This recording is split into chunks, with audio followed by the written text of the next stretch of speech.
with Louis DEWEY, the owner of Cave Springs Motel. Louis, you've got a beautiful property here in Dunsmuir. How did you come to Dunsmuir? What's your story about the area? What can you tell me? Well, you got to go back to World War II. It had just ended. My mom had been living without my father because he'd spent 4 years in the war. They got back together, and the people that they were living with became partners. A real estate man said, hey, you know, here's a great idea, because my dad was one of those people that at age 21, he had his own service station. That's what he was going to do with his life. So the idea was to come up to Dunsmuir and buy a little motel and work it for 2 years, move on, get rich.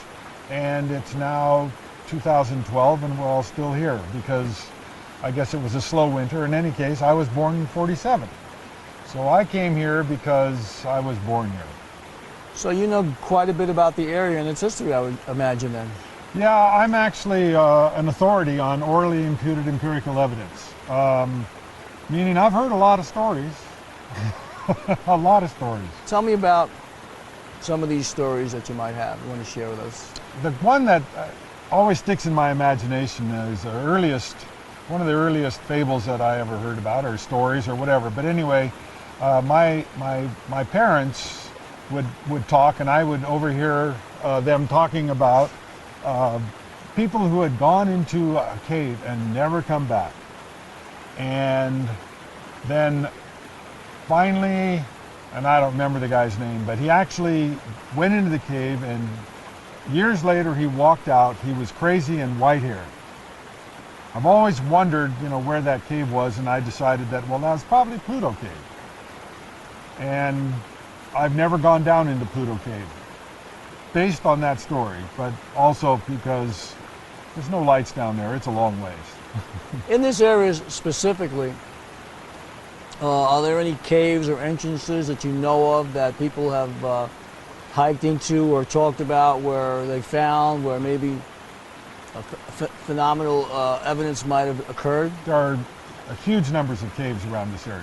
Most of them are lava tubes, and the Lava Beds National Monument is like, don't miss it. It's one of the real wonders of at least California, that's for sure, because it's honeycombed with caves, tubes.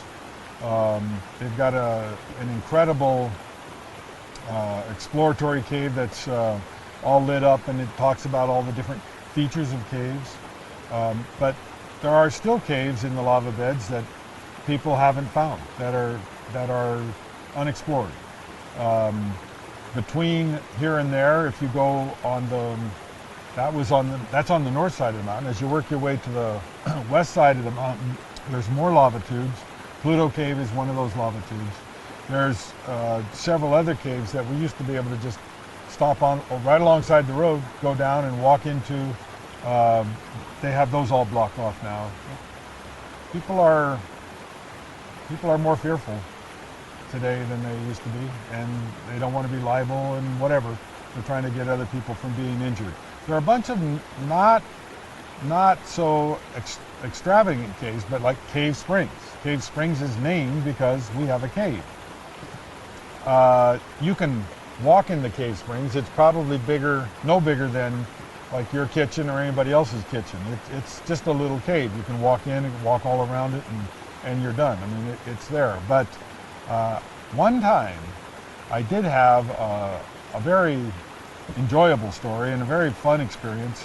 A woman who had, and her children, had been staying in the area in Mount Shasta and McLeod, and she got to Cave Springs and said, can I stay here longer? I have not felt safe for a long, long time. Well, I don't know if that's because at one point Cave Springs was an spiritual Indian ground. The last Indian to live in a teepee parked his teepee right here at Cave Springs and helped build the cabins.